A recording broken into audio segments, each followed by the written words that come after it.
A Academia Draconus, O Lar dos Dragões, de Felipe Gullias. Dedico esse livro ao meu pai, o maior cavaleiro de dragão que já existiu. Você agora está voando longe, mas um dia nossos dragões vão voltar a se encontrar.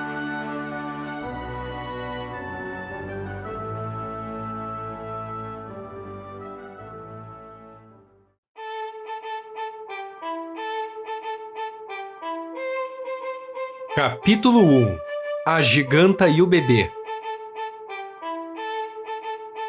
Não se esperava que nada extraordinário acontecesse no vilarejo de lugar qualquer. O nome já dizia tudo. Era um lugar que ficava afastado de tudo e todos, onde você precisaria de um bom cavalo e muita paciência para encontrar as casas mais pacatas e sem graças que já vira. Seus habitantes, então, se orgulhavam de usar as mesmas roupas de cama que seus avós, e os avós antes deles usavam. Para que novas? Eles perguntavam. Essas serviram tão bem à minha família. Dá até para sentir o cheirinho. Titi adorava o mofo. O chá já está pronto. Como podem ver, a vida para eles tinha gosto de coisas velhas e bastante chá, mas só as ervas mais comuns, porque ninguém sabia o que podia acontecer quando se provava tantos sabores diferentes. Camomila e limão já era loucura o bastante para aquelas pessoas, e elas não podiam estar mais felizes com isso. É claro que alguns ainda falavam do dia em que a Giganta Berta veio com seu pequeno embrulho. Foi um pouco depois da Guerra das Rosas, onde a Rainha Leona foi coroada grande comandante do reino de Stoneheart. Não que os habitantes do vilarejo de lugar qualquer se importassem muito com isso. Eles faziam parte de Stoneheart e se sentiam muito orgulhosos disso, mas estavam tão distantes de qualquer coisa que mal ouviam sobre as histórias de dragões e seus cavaleiros, lutando pelas nuvens.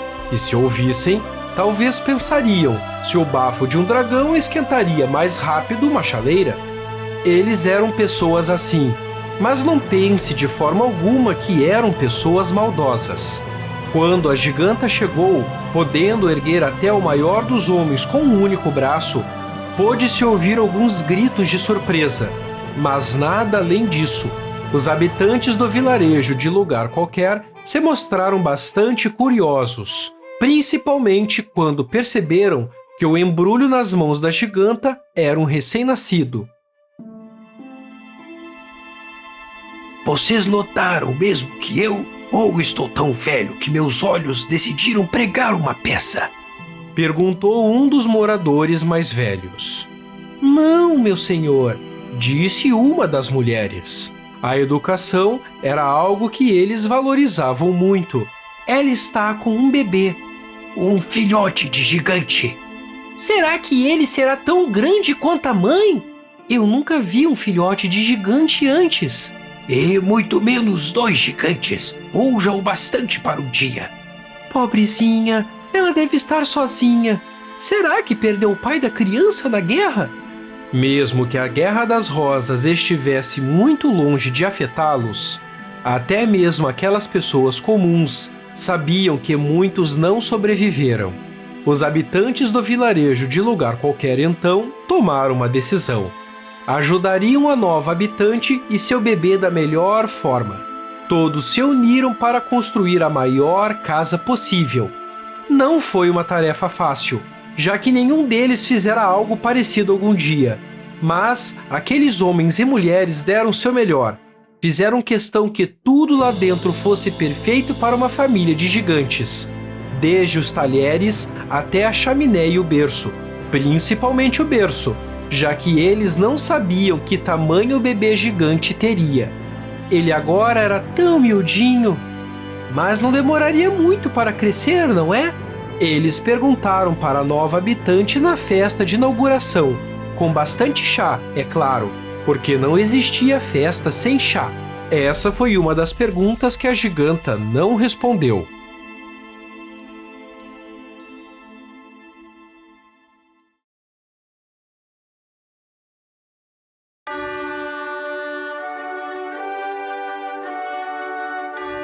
Capítulo 2 O Menino Não Gigante.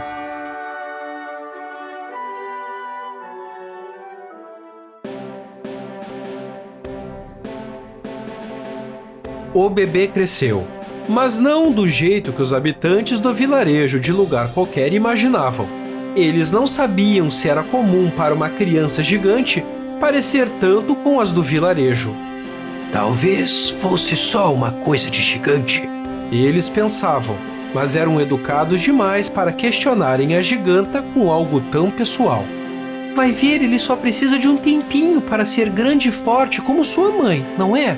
Eles diziam, enquanto preparavam um delicioso cozido, porque um gigante em crescimento devia precisar do dobro de comida. Mas, quanto mais o tempo passava, precisamente 12 anos, mais a diferença entre o menino e a mãe crescia. Enquanto Berta tinha espessos cabelos da mesma cor de seus penetrantes olhos cinzentos, uma característica muito marcante nos gigantes, o menino possuía mechas claras e os olhos azuis como o mar. Sua mãe podia ser bem cabeça dura, principalmente em relação à paciência. Berta tinha poucas palavras para coisas que achava idiota. E eram muitas, diga-se de passagem. O menino, por outro lado, era uma alma livre. Odiava ficar preso na sala de aula. Era nos bosques que ele encontrava diversão e podia passar o dia inteiro no lago, criando diversas brincadeiras que até mesmo os adultos achavam interessantes. Só que foi na caça que Mason mais se destacou, um nome que você acharia perfeito se o encontrasse.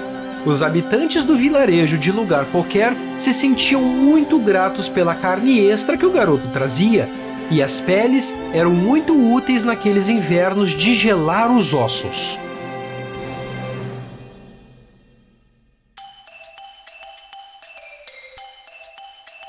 Como era miúdo, podia se esgueirar com muita facilidade atrás de sua presa, algo que ele usara a seu favor várias vezes na sua fase mais travessa de criancinha, onde se juntava com os amigos para pregar peças. Os adultos não ficavam nem um pouco bravos. Eles viveram tanto tempo uma vida ordinária que a energia de Mason era revigorante e não havia uma alma viva sequer no vilarejo que não quisesse a companhia do garoto, isso se conseguissem a aprovação da mãe protetora. Talvez você tenha estranhado o fato de ninguém ter feito nada com aquela diferença tão gritante. Mas eis um segredo. Os habitantes do vilarejo de lugar qualquer valorizavam uma coisa acima de qualquer chá do mundo ou mesmo roupas antigas em perfeito estado. Sim, esse último assunto poderia render uma tarde inteira de conversas, mas nada era mais importante que o amor. Até mesmo aquelas pessoas chatas sabiam disso, e o que não faltava na giganta era amor para seu miudinho. O menino era feliz, e ninguém faria nada para atrapalhar aquela felicidade, porque eles sabiam como momentos assim marcavam a vida de uma pessoa. Mas, mesmo imerso em uma vida boa, Mason não conseguia deixar de pensar que algo faltava. Alguma coisa que ele não podia colocar em palavras, mas que precisava muito. Foi quando a segunda coisa extraordinária aconteceu no vilarejo de lugar qualquer.